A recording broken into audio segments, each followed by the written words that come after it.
Oh my god.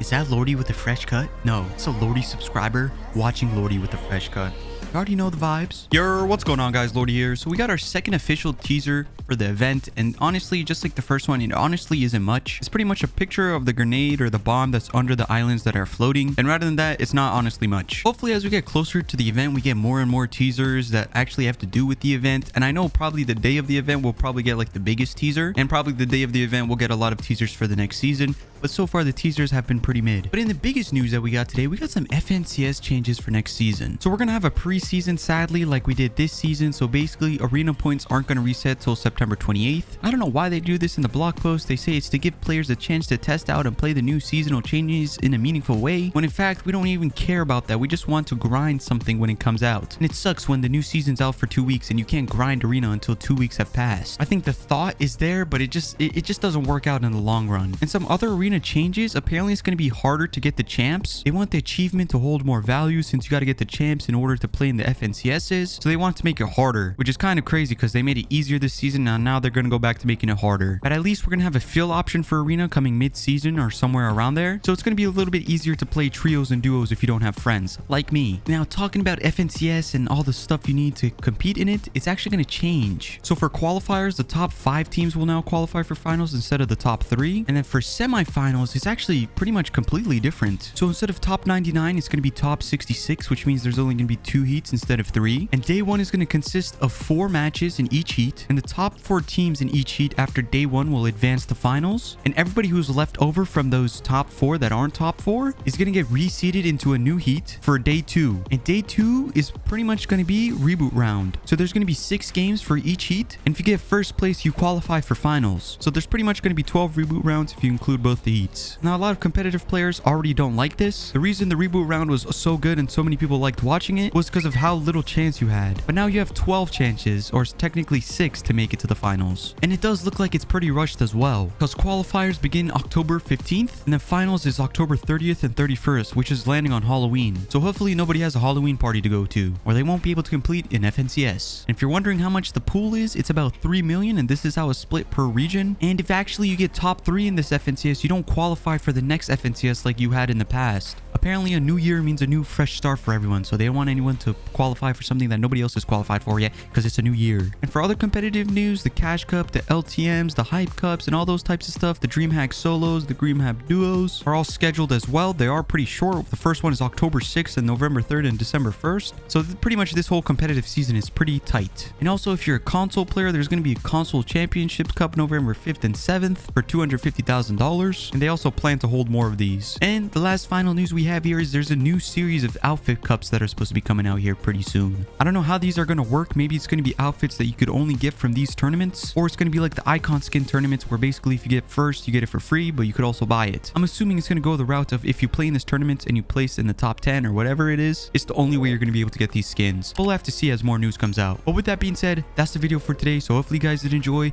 Hopefully you enjoyed the fresh cut, because I enjoyed the fresh cut. And with that being said, I'll see you in the next one.